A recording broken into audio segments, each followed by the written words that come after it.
Good evening friend, Dastak coaching centre Varanasi में आपका स्वागत है। आज इस हम वीडियो में जो है संविधान से रिलेटेड जो मोस्ट इम्पॉर्टेंट 200 क्वेश्चन को कवर करेंगे, जो कि सभी एग्ज़ाम में जिसमें भी जीके का क्वेश्चन पूछा जाता है संविधान से, पॉलिटी से, वो आपका हेल्पफुल होगा। और देखिए इसमें जैसे आप देख रहे हैं स्क्रीन पे कि यूपीएसआई लिखा है, तो इसी बुक के सारे क्वेश्चन हैं। घटना चक्र का है ये, मोस्ट इम्पॉर्टेंट 200 क्वेश्चन है। तो ऐसा नहीं कि यूपीएसआई लिख दिया गया तो यूपीएसआई के लिए है। आप जानते हैं कि पॉलिटी जो है लगभग हर एग्ज़ाम में पूछा जाता है, जिसमें भी आपका जीएस कवर होता है, तो हर एग्ज़ाम के लिए जो है ये इम्पॉर्टेंट होगा। नहीं, ये नहीं है कि यूपीएसआई के लिए ही। तो चलिए क्वेश्चन को देखते हैं देर न करते हुए। पहला क्वेश्चन है आपका कि संविधान में हमारे राष्ट्र का उल्लेख किस नाम से है या किस नाम से जाना जाता है। तो देखिए संविधान में जो हमारे देश या राष्ट्र का नाम जो है उल्लेखित है वो है भारत तथा इंडिया। भारत तथा इंडिया। और ये दो नामों, भारत जैसे डिस्क्रिप्शन में देख रहे हैं कि इंडिया के रूप में किया गया, क्योंकि अनुच्छेद 1A में उल्लेख करता है कि भारत अर्थात इंडिया राज्यों का क्या होगा, संघ होगा। India that is Bharat shall be a union of state. Next है कि भारत एक गणतंत्र है। इसका अर्थ क्या है? तो इसका अर्थ होगा कि भारत में जो है वंशानुगत शासन नहीं है। और गणतंत्र का आशय होता है कि राष्ट्र का प्रधान जो है क्या होता है, निर्वाचित होता है, चाहे वो प्रत्यक्ष रूप से हो चाहे अप्रत्यक्ष रूप से हो, और वह वंशानुगत नहीं हो सकता। इस प्रकार भारत एक क्या है, गणतंत्र है। नेक्स्ट क्वेश्चन देखेंगे। नेक्स्ट है कि निम्नलिखित में से कौन भारत को धर्मनिरपेक्ष राज्य वर्णित करता है। तो ये करता है संविधान की प्रस्तावना। संविधान की प्रस्तावना में लिखा गया है कि भारत को पंथ निरपेक्ष राज्य क्या किया गया है, वर्णित किया गया है। और यह शब्द जो है संविधान में 42वें संविधान संशोधन 1976 के तहत क्या किया गया था, जोड़ा गया था। अगर हम अगले क्वेश्चन की बात करें तो भारत के संदर्भ में निम्न में से कौन धर्मनिरपेक्ष शब्द का सही भाव व्यक्त करता है। तो जो सही व्यक्त करता है, धर्मनिरपेक्ष का मतलब ही होता है कि किसी एक धर्म को मान्यता या फिर प्रोत्साहन न देना, माने सभी धर्मों का समान रूप से क्या करना, सम्मान करना। तो भारत में राज्य का कोई धर्म नहीं है, ठीक है। और देखिए डिस्क्रिप्शन में क्या है कि भारत के पंथ निरपेक्ष या धर्मनिरपेक्ष राज्य होने का सही भाव यह है कि भारत में राज्य का कोई धर्म नहीं है, फलस्वरूप सभी धर्मों को राज्य द्वारा क्या है, समान प्रत्यय अपेक्षित है। नेक्स्ट है कि संविधान निम्नलिखित शब्दों में से कौन सा शब्द जो है सन 1975 में संविधान की प्रस्तावना में सम्मिलित नहीं था, मतलब बाद में इसको जोड़ा गया। तो ये अखंडता शब्द जो है नहीं था, ठीक है, क्योंकि भारतीय संविधान की प्रस्तावना में जो समाजवादी, पंथ निरपेक्ष और अखंडता शब्द, ये 42वां जो संविधान संशोधन 1976 में हुआ था, इसके तहत जोड़ा गया था, ठीक है। नेक्स्ट है आपका कि निम्नलिखित में से कौन सा शब्द भारत के संविधान की उद्देशिका में नहीं है। अब देखिए 4 है, समाजवादी, प्रभुता संपन्न, पंथ निरपेक्ष और लोक कल्याण। तो बताइए इसमें चारों में से आपका जो है कौन सा नहीं है। तो लोक कल्याण शब्द का जिक्र जो है उद्देशिका में नहीं है। समाजवादी है, प्रभुता संपन्न है, पंथ निरपेक्ष है, ठीक है। नेक्स्ट है आपका कि भारतीय संविधान की प्रस्तावना में भारत को किस रूप में घोषित किया गया है, ठीक है। तो किस रूप में घोषित किया गया है, एक सार्वभौमिक समाजवादी धर्मनिरपेक्ष प्रजातांत्रिक गणतंत्र के रूप में, ठीक है। नेक्स्ट है कि भारतीय संविधान की प्रस्तावना में निम्नलिखित में से किस स्वतंत्रता का वर्णन नहीं है। तो इसमें देखिए विचार की स्वतंत्रता का वर्णन है, विचार प्रकट करने की आपको स्वतंत्रता है, विश्वास की स्वतंत्रता है, लेकिन आर्थिक स्वतंत्रता नहीं है, ठीक है, इसका वर्णन नहीं है। नेक्स्ट देखिए, नेक्स्ट है आपका क्वेश्चन कि भारतीय संविधान का कौन सा भाग संविधान की आत्मा कहलाता है। तो ये उद्देशिका, ठीक है, उद्देशिका क्या कहलाती है, भारतीय संविधान की जो है आत्मा कहलाती है, ठीक है। अब देखिए इसके बारे में पढ़ लेते हैं कुछ डिटेल में। जैसे दिया है कि भारतीय संविधान की उद्देशिका को संविधान की क्या कहते हैं, आत्मा कहते हैं। और KM मुंशी ने इसे राजनीतिक जन्मपत्री भी कहा है। सुभाष कश्यप ने कहा है कि संविधान शरीर है तो प्रस्तावना उसकी क्या है, आत्मा है। और इसी को जो है डॉक्टर BR अम्बेडकर ने संवैधानिक उपचारों का अधिकार भी कहा है।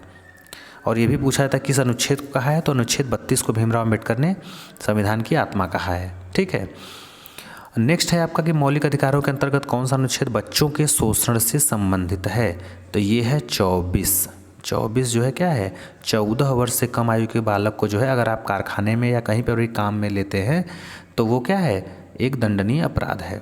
अनुच्छेद 17 की बात करें तो अस्पृश्यता का अंत है, अनुच्छेद 18 की बात करें तो उपाधियों का अंत है, और अनुच्छेद 23 की बात करें तो मानव के दुर्व्यापार और बलात्श्रम का क्या है, प्रतिषेध है।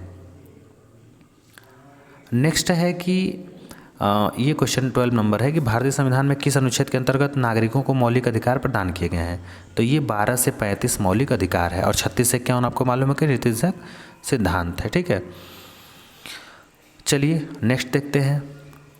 नेक्स्ट क्वेश्चन है कि निम्नलिखित में से किस वाद में उच्चतम न्यायालय ने धारणा प्रस्तुत की है कि उद्देशिका संविधान का क्या है, भाग है, तो ये बम्बई बनाम यूनियन ऑफ इंडिया में। ठीक है, इसमें ये कहा गया है। और केशवानंद भारती बनाम केरल राज्य के मामले में अधिकांश न्यायाधीशों ने इसे संविधान का भाग क्या किया है, माना है। नेक्स्ट अगर आपसे क्वेश्चन पूछे कि संविधान के किस प्रावधान द्वारा अस्पृश्यता का उन्मूलन है, तो अभी अपने ऊपर बताया कि अनुच्छेद 17। 14 विधि के समक्ष समता है, 19 है स्वतंत्रता का अधिकार, 21 है प्राण एवं दैहिक स्वतंत्रता। नेक्स्ट है कि मौलिक अधिकार। अब देखिए मौलिक अधिकार क्या है, आपातकालीन स्थिति में निलंबित किए जा सकते हैं। ठीक है, लेकिन अब इसमें देखिए क्या है, कभी भी निलंबित नहीं किया जा सकता मौलिक अधिकार। प्रधानमंत्री के निर्देशों से निलंबित होते हैं, राष्ट्रपति की इच्छा पर निलंबित होते हैं, लेकिन डी है कि आपातकाल स्थिति में निलंबित किए जा सकते हैं। ठीक है, नेक्स्ट है कि भारत के संविधान का निम्नलिखित में से कौन सा अनुच्छेद प्रेस की स्वतंत्रता संबंधित, मतलब प्रेस की स्वतंत्रता से संबंधित कौन सा अनुच्छेद है, तो ये 19 है। कौन सा है, 19, क्योंकि संविधान में प्रत्यक्ष रूप से प्रेस की स्वतंत्रता का उल्लेख नहीं है, माने परोक्ष रूप से है, किंतु अनुच्छेद 19(1) क के अंतर्गत वाक्य स्वतंत्रता और विभक्ति स्वतंत्रता के अधिकार में न्यायालय द्वारा इसको क्या किया गया है, सम्मिलित किया गया है। नेक्स्ट देखिए क्वेश्चन, नेक्स्ट है कि निम्नलिखित में से कौन से अधिकार भारतीय संविधान के अनुच्छेद 32 के अंतर्गत प्रवर्तित किए जा सकते हैं, तो ये मौलिक अधिकार को, किसको, मौलिक अधिकार को, ये संविधान के अनुच्छेद 32 के अंतर्गत जो है आप उच्चतम न्यायालय द्वारा क्या कर सकते हैं, प्रवर्तित कर सकते हैं। नेक्स्ट है कि 6 से 14 वर्ष के बालकों के बीच के सभी बच्चों को शिक्षा का अधिकार क्या है, मूल अधिकार की श्रेणी में आता है। ठीक है, आपको पता है कि जो संविधान का 86वां संशोधन हुआ था 2002 में, उसके तहत भाग 3 में एक नया अनुच्छेद 21 को जोड़ा गया था। ठीक है, जिसके अनुसार 6 से 14 वर्ष के बालकों के लिए निःशुल्क शिक्षा और अनिवार्य जो है कर दिया गया था। और ये आपसे अगर ये पूछे कि ये लागू कब हुआ था, तो देखिए ये जो है अधिकार 2009 में संसद द्वारा पारित किया गया था और 1 अप्रैल, कब, 1 अप्रैल 2010 से क्या है, लागू है। और शिक्षा का अधिकार क्या है, मानवाधिकार भी है। मौलिक अधिकारों का संरक्षण है तो न्यायपालिका। अगर आपके मौलिक अधिकार का हनन हो रहा है तो आप चाहें तो आप सुप्रीम कोर्ट जा सकते हैं या फिर हाई कोर्ट। अगर सुप्रीम कोर्ट में जाएंगे तो अनुच्छेद 32 के तहत, और अगर हाई कोर्ट में जाएंगे तो अनुच्छेद 226 के तहत। ठीक है, और यही दोनों जो है, जैसे अगर आपसे पूछे कि सुप्रीम कोर्ट, तो सुप्रीम कोर्ट अनुच्छेद 32 के तहत रीट जारी करता है और हाई कोर्ट 226 के तहत। ठीक है, और यही जो है हमारे मौलिक अधिकारों का क्या होता है, न्यायालय संरक्षण देता है या फिर संरक्षण इसके अंतर्गत होता है। नेक्स्ट है कि भारतीय संविधान में मूलभूत अधिकार किस संविधान से लिए गए हैं, माने मौलिक अधिकार, तो आपको पता है सिंपल क्वेश्चन, अमेरिका से लिया गया है, फंडामेंटल राइट। नेक्स्ट है आपका क्वेश्चन कि संपत्ति का अधिकार एक है, तो ये भैया अब हो गया है वैधानिक अधिकार, कानूनी अधिकार। क्यों, क्योंकि जो संविधान में 44वां संविधान संशोधन हुआ था 1978 में, इसके द्वारा जो है संपत्ति के अधिकार को मौलिक अधिकार की सूची से हटा करके भाग 12 के अध्याय 4 में अनुच्छेद 300 क, इम्पॉर्टेंट है, 300 क में क्या कर दिया गया, रख दिया गया। नेक्स्ट है प्रारंभ में कितने मौलिक अधिकार थे, तो पहले 7 थे, लेकिन यही आपका जो है संपत्ति का अधिकार है क्या कर दिया गया, माइनस कर दिया गया। तो अब कितने हो गए, अब 6 हो गए। समानता का अधिकार, स्वतंत्रता का अधिकार, शोषण के विरुद्ध अधिकार, धार्मिक स्वतंत्रता का अधिकार, संस्कृति एवं शिक्षा का संबंधी अधिकार और संवैधानिक उपचारों का अधिकार। नेक्स्ट है कि संपत्ति के मौलिक अधिकार को कब समाप्त किया गया था, तो 1978 के 44वें संविधान संशोधन द्वारा। इसको घुमा के पूछ लिया है। नेक्स्ट है आपका क्वेश्चन कि भारतीय संविधान के किस अध्याय में जनता को गारंटी या मूल अधिकार दिए गए हैं, तो ये भाग 3 में मूल अधिकार का प्रावधान है 12 से 35। बाकी नीति सिद्धांत तो 36 से 51 हो जाएगा, फिर 51 क में जो है आपका मूल कर्तव्य हो जाएगा। अब देखिए, एक रीट किसके द्वारा जारी की जा सकती है, तो कोई भी उच्च न्यायालय क्या कर सकता है, रीट जारी करता है। सर्वोच्चतम न्यायालय की बात करें जिसको सुप्रीम कोर्ट बोलते हैं तो 32 के तहत, और अगर हाई कोर्ट की बात करेंगे तो 226 के तहत। नेक्स्ट है कि भारतीय संविधान के अनुसार जीवन का अधिकार क्या है, बताइए। राजनीतिक अधिकार है, आर्थिक अधिकार है, मौलिक अधिकार और धार्मिक अधिकार। तो भैया ये है मौलिक अधिकार, हर व्यक्ति को जीने का अधिकार है, यह इसका क्या है, फंडामेंटल राइट है। इसके बारे में और थोड़ा देख लेते हैं। देखिए, जैसे दिया है कि जीवन का जो अधिकार है वो अनुच्छेद 21 के तहत क्या है, सार्वजनिक रोजगार के मामले में अवसर की समानता। अनुच्छेद जो है 16 के तहत तथा वैयक्तिक स्वतंत्रता का रक्षण। अनुच्छेद 19 के तहत भारतीय संविधान में मौलिक अधिकार है। उच्चतम न्यायालय ने अनुच्छेद 21 की व्याख्या जो है व्यापक तौर पर करते हुए अस्थायी आवास या आश्रय प्राप्त करने के लिए अधिकार को क्या माना है, मौलिक अधिकार माना है।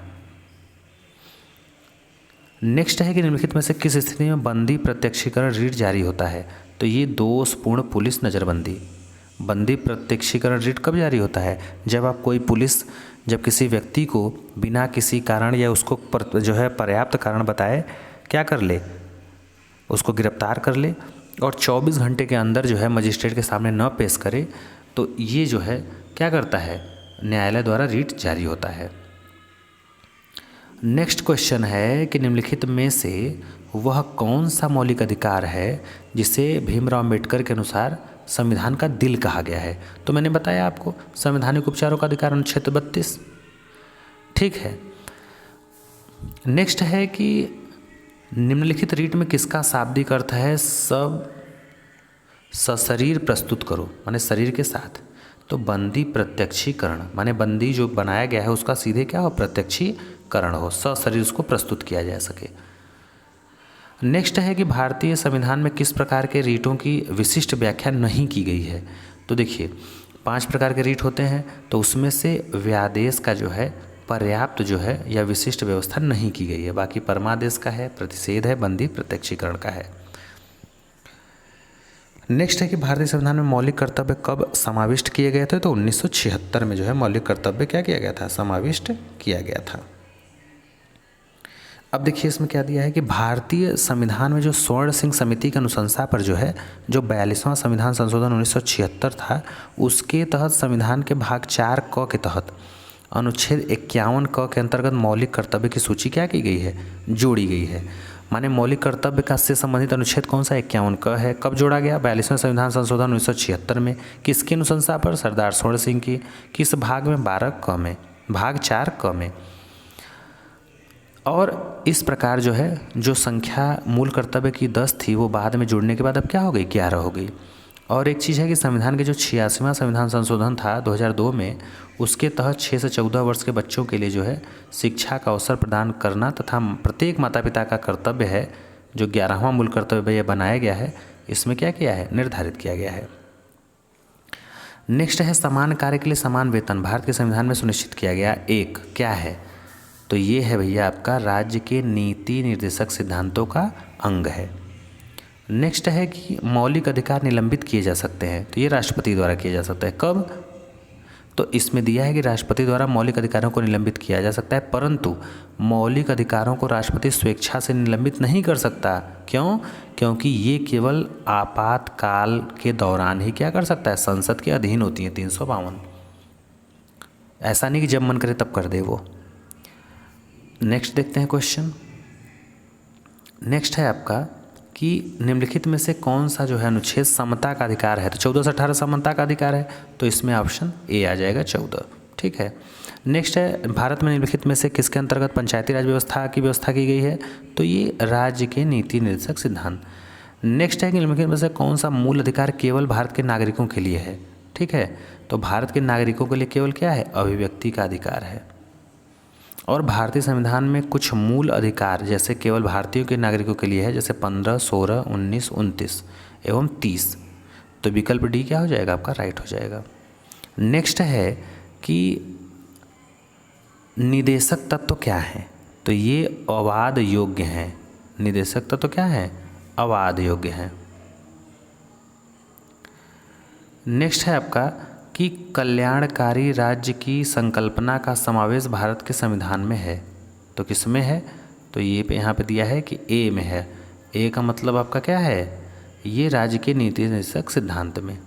ठीक है, नेक्स्ट देखिए, नेक्स्ट है निम्नलिखित में से कौन सा नीति निर्देशक तत्व है, तो समान नागरिक संहिता, क्योंकि अनुच्छेद 44 के तहत राज्य द्वारा भारत के समस्त राज्य क्षेत्र में नागरिकों के लिए एक समान नागरिक संहिता हो।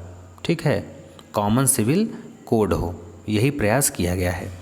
नेक्स्ट है कि भारतीय संविधान में कितने मौलिक कर्तव्य हैं, तो 11 है। कितने मौलिक कर्तव्य हैं, 11 हैं। मूल अधिकार कितने हैं, तो 6 हैं। पहले 7 था अब 6 हो गया, पहले ये 10 था अब 11 हो गया। और ये कब किस में है, भाग 4 क में है। ठीक है, चलिए नेक्स्ट क्वेश्चन देखते हैं। नेक्स्ट क्वेश्चन है कि राज्य के नीति निर्देशक सिद्धांत एक ऐसा चेक है जो बैंक की सुविधा अनुसार अदा किया जाता है। ये किसका कथन है, तो ये KT शाह का कथन है। नेक्स्ट है कि भारतीय संविधान के किस अनुच्छेद में 42वें संविधान संशोधन के द्वारा जो है मूल कर्तव्यों को सम्मिलित किया गया था, तो ये किया गया था 51 क में। ठीक है, और वर्तमान में मूल कर्तव्यों की संख्या कितनी हो गई है, 11। देखिए इसमें दिया है कि कौन सा सुमेलित नहीं है, माने सही नहीं है, तो ये डी जो है सुमेलित नहीं है।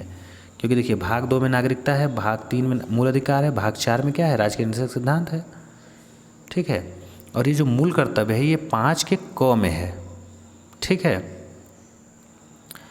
नेक्स्ट है कि भारत के संविधान में शामिल राज्य नीति के निदेशक सिद्धांतों की अवधारणा कहाँ से ली गई है, तो ये आयरलैंड से ली गई है। कहाँ से, आयरलैंड से। नेक्स्ट है कि भारत के नागरिक के मूल कर्तव्यों का विवरण संविधान के किस भाग में है, तो भाग 4 क में मूल कर्तव्य का जिक्र है, जो कि 42वें संविधान संशोधन 1976 के द्वारा जोड़ा गया था। नेक्स्ट है कि संविधान का कौन सा भाग राजनीति के निर्देशक सिद्धांतों से संबंधित है, तो यह है भाग 4। ठीक है, 36 से 51 तक इसमें दिया गया है। नेक्स्ट है कि हमारे संविधान में नीति निर्देशक सिद्धांत क्या है, कानूनी न्यायालय द्वारा प्रवर्तित है, अर्ध प्रवर्तनीय है, आंशिक रूप से अप्रवर्तनीय है, या फिर कानूनी अदालतों द्वारा प्रवर्तित है, तो ये ऑप्शन डी क्या हो जाएगा, राइट हो जाएगा। नेक्स्ट है कि भारत के प्रत्येक नागरिकों का क्या है, कर्तव्य है कि प्राकृतिक पर्यावरण का संरक्षण और सुधार करे, तो इससे संबंधित धारा का जो अनुच्छेद कौन सा है, तो 51 क।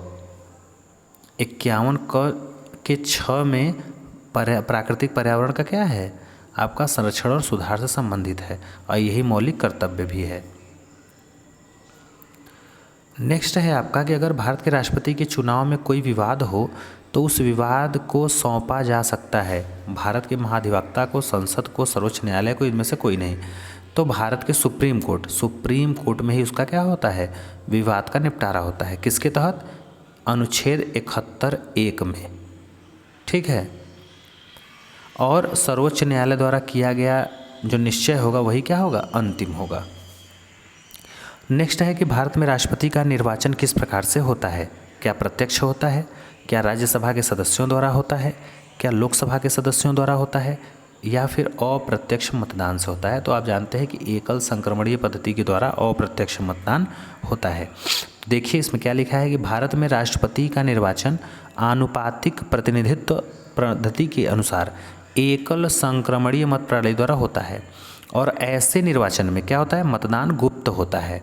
अनुच्छेद 54 के अनुसार निर्वाचन गणों में संसद के दोनों सदनों के निर्वाचित सदस्य और राज्य विधानसभाओं के निर्वाचित सदस्य क्या होते हैं, शामिल होते हैं। ठीक है, अर्थात राष्ट्रपति के चुनाव में जनता क्या करती है, भाग नहीं लेती है। ठीक, इस प्रकार राष्ट्रपति का निर्वाचन क्या हो जाएगा, अप्रत्यक्ष हो जाएगा। चलिए नेक्स्ट देखते हैं। राष्ट्रपति 5 वर्ष तक अपने पद पर रहता है। ठीक है, पहले है अपने निर्वाचन की तारीख से, दूसरा है संसद द्वारा निर्धारित तिथि से, अपने पद के ग्रहण से, डी है निर्वाचित आयोग द्वारा घोषित तिथि से। तो ये अपने पद के ग्रहण के दिन से। और आपको मालूम होना चाहिए कि अनुच्छेद 56(1) के अनुसार राष्ट्रपति अपने पद के ग्रहण के दिन से 5 वर्ष की अवधि तक पद पर क्या रहता है, बना रह सकता है। नेक्स्ट है कि राष्ट्रपति के निर्वाचन मंडल के सदस्य होते हैं। तो अब देखिए 4 ऑप्शन है। संसद के दोनों सदनों के निर्वाचित सदस्य, राज्य विधानमंडलों के दोनों सदनों के निर्वाचित सदस्य, तीसरा है सभी राज्यों की विधानसभाओं के निर्वाचित सदस्य, और चौथा है दिल्ली और पांडिचेरी विधानसभाओं के निर्वाचित सदस्य। तो जो ऑप्शन डी है 1, 3, 4, 1, 3 और 4, ये क्या है? सही है। सभी विधानमंडलों के दोनों सदनों के निर्वाचित सदस्य क्या होते हैं? इसमें शामिल नहीं होते हैं। ठीक है। नेक्स्ट है आपका कि भारत के राष्ट्रपति अपना त्यागपत्र किसको संबोधित करता है? तो ये करता है उपराष्ट्रपति को। अगर राष्ट्रपति अपना त्यागपत्र देना चाहे तो किसे देगा? तो उपराष्ट्रपति को क्या करेगा? अपना त्यागपत्र देगा। और अगर उपराष्ट्रपति भी नहीं है तो किसे देगा? तब सुप्रीम कोर्ट के जो है जो न्यायाधीश होते हैं मुख्य, उनको देगा। ठीक है। नेक्स्ट है कि राष्ट्रपति की उम्मीदवारी के लिए क्या आवश्यक नहीं है? आयु 35 वर्ष हो, ये तो ज़रूरी है। पढ़ा लिखा हो, संसद द्वारा चुने जाने की योग्यता रखता हो, ये भी होना चाहिए। देश का नागरिक हो। पढ़ा लिखा हो ये आवश्यक नहीं है। सोचिए, राष्ट्रपति के लिए पढ़ा लिखा होना आवश्यक नहीं है, बाकी ये तीनों होना चाहिए। नेक्स्ट है कि राष्ट्रपति का रिक्त स्थान अगर हो तो कितने समय के अंदर भर देना चाहिए? तो 6 महीने के अंदर उसको क्या कर देना चाहिए? भर देना चाहिए। नेक्स्ट है कि निम्न में से जो है भारत का राष्ट्रपति किसकी नियुक्ति नहीं करता है? तो उपराष्ट्रपति की नहीं करता है, राज्यपाल का तो करता है, प्रधानमंत्री का करता है, मुख्य निर्वाचन आयुक्त का करता है, लेकिन उपराष्ट्रपति का क्या करता है? नहीं करता है। अनुच्छेद 66 के अनुसार उपराष्ट्रपति का निर्वाचन क्या होता है? होता है। राष्ट्रपति की क्षमा आदि की शक्ति एक क्या है? विधायी शक्ति है, न्यायिक शक्ति है, कार्यपालिका शक्ति है, इनमें से कोई नहीं। तो ये एक न्यायिक शक्ति है। क्या है? एक न्यायिक शक्ति है। नेक्स्ट है कि निम्नलिखित में से जो है कौन भारतीय गणतंत्र का प्रमुख है? तो ये भारत का राष्ट्रपति जो है भारत देश का प्रथम नागरिक होता है और गणतंत्र का प्रमुख होता है। ठीक है। अब देखिए, इसमें जो क्षमादान की बात आई थी, तो अनुच्छेद 72 के तहत राष्ट्रपति क्या करता है? क्षमादान देता है या फिर सजा का लघुकरण कर देता है। नेक्स्ट है कि भारत के किस राष्ट्रपति को मिसाइल मैन की संज्ञा दी गई है? तो ये हमारे जो है डॉक्टर APJ अब्दुल कलाम जी को क्या किया गया? मिसाइल मैन की संज्ञा दी गई है। नेक्स्ट है आपका क्वेश्चन कि राष्ट्रपति लोकसभा को कब भंग कर सकता है? तो देखिए, ये केंद्रीय मंत्रिमंडल की अनुशंसा पर या प्रधानमंत्री की सिफारिश पर लोकसभा को क्या करेगा? भंग करेगा। देखिए, इसके बारे में दिया है कि अनुच्छेद 85(2) ख के अनुसार राष्ट्रपति लोकसभा भंग कर सकता है, किंतु राष्ट्रपति की यह शक्ति अनुच्छेद 74(1) के क्या है? अधीन है। मतलब जब केंद्रीय मंत्रिमंडल की अनुशंसा पर ही क्या करता है? वो भंग करता है। नेक्स्ट है कि निम्नलिखित में से राष्ट्रपति किसकी नियुक्ति करता है? न्यायवादी की, नियंत्रक एवं महालेखा परीक्षक की, एक राज्य का राज्यपाल, उपरोक्त सभी। तो सबकी नियुक्ति राष्ट्रपति के द्वारा होती है, जितने भी इसमें दिए हैं, न्यायाधीश हो, चाहे महालेखा परीक्षक हों, चाहे राज्यपाल हों। चलिए आगे देखते हैं। नेक्स्ट है कि भारत के निम्न मुख्य न्यायाधीशों में से किस एक ने राष्ट्रपति के रूप में कार्य किया है? तो ये जो है आपके जस्टिस M हिदायतुल्लाह ने जो है 20 जुलाई 1969 से 24 अगस्त 1969 के दौरान कार्यवाहक राष्ट्रपति के रूप में काम किया है, जो कि एक मुख्य न्यायाधीश भी थी और बाद में राष्ट्रपति नियुक्त हुए हैं। नेक्स्ट है कि राष्ट्रपति किसकी नियुक्ति करता है? तो ये तो क्वेश्चन आपका हो गया है, क्योंकि राष्ट्रपति संविधान के अनुच्छेद 76 के अनुसार महान्यायवादी, अनुच्छेद 148 के अनुसार नियंत्रक एवं महालेखा परीक्षक तथा 155 के अनुसार राज्यों के राज्यपाल की नियुक्ति क्या करता है? राष्ट्रपति करता है। नेक्स्ट जो इम्पोर्टेंट क्वेश्चन है कि भारत के उपराष्ट्रपति का चुनाव किस तरह से होता है? बताइए।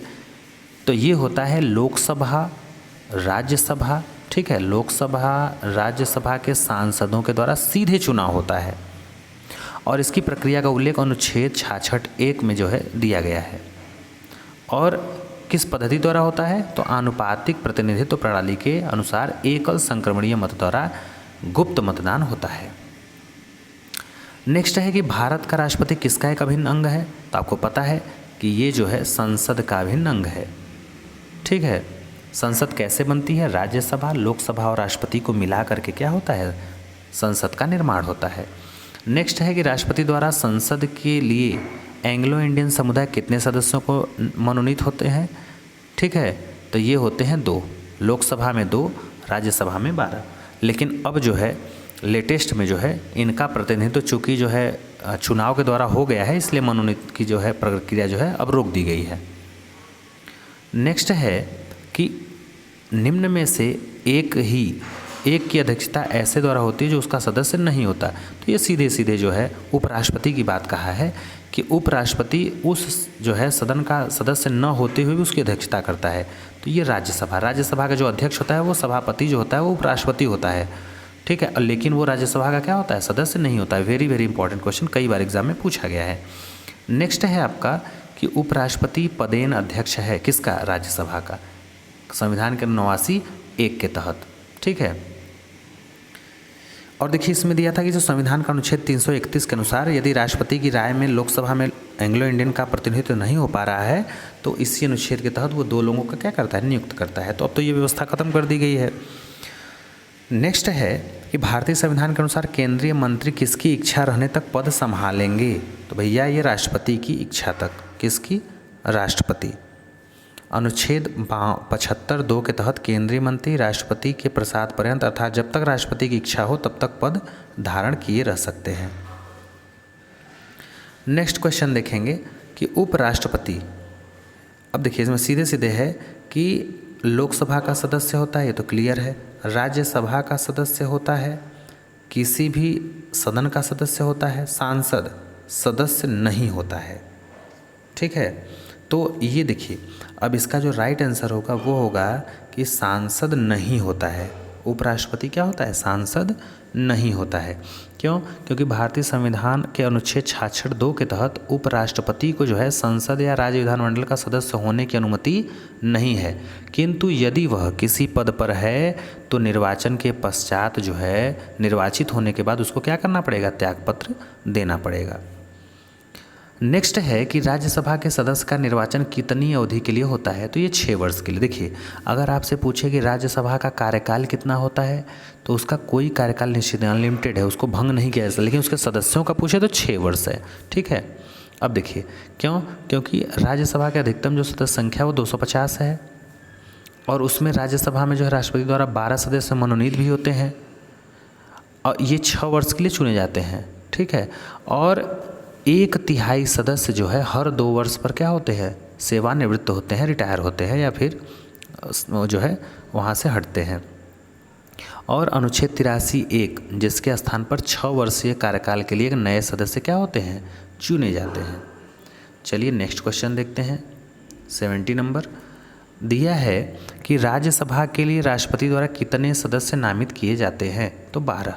ठीक है, 80(1) के अनुसार, क्योंकि लोकसभा का जिक्र 81 में है। चलिए नेक्स्ट है आपका कि देश की सशस्त्र सेनाओं का सर्वोच्च कमांडर इन चीफ होता है, कौन होता है? तो भैया राष्ट्रपति होता है। ठीक है, तीनों सेनाओं का, जल, नभ, थल। नेक्स्ट है कि यदि लोकसभा का अध्यक्ष त्यागपत्र देना चाहे तो किसे संबोधित करेगा? तो ये उपाध्यक्ष को देगा। ठीक है, किसको देगा? उपाध्यक्ष को देगा। तो इसमें दिया है देखिए कि 94(b) के तहत जो है ये अध्यक्ष जो है उपाध्यक्ष को क्या करेगा? अपना इस्तीफा सौंप सकता है। नेक्स्ट है कि निम्नलिखित में से वह कौन सा व्यक्ति है जिसने भारत के राष्ट्रपति के रूप में निर्विरोध चुना गया है? तो नीलम संजीव रेड्डी। ठीक है, कब से कब तक? तो 25 जुलाई 1977 से 25 जुलाई 1982 के मध्य। नेक्स्ट है कि जब राष्ट्रपति और उपराष्ट्रपति दोनों का पद खाली हो, माने दोनों का पद रिक्त हो, दोनों न हो, तो राष्ट्रपति पद पर अस्थायी रूप से कौन रहता है? टेम्परेरी। तो ये रहते हैं भारत के मुख्य न्यायाधीश, यही कार्य करते हैं अगर राष्ट्रपति उपराष्ट्रपति न हो तो। मतलब राष्ट्रपति अगर कहीं नहीं है अपने पद पे तो उसके जगह उपराष्ट्रपति काम करेगा। उपराष्ट्रपति भी नहीं है तो मुख्य न्यायाधीश सुप्रीम कोर्ट का। नेक्स्ट है कि भारत का पहला अराजनीतिज्ञ राष्ट्रपति कौन है जो बिना राजनीति से आए हैं?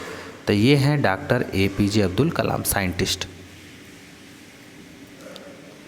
नेक्स्ट है कि संघ लोक सेवा आयोग के सदस्यों की नियुक्ति किसके द्वारा की जाती है? तो ये की जाती है जो है आपके राष्ट्रपति के द्वारा 316(1) के अनुसार।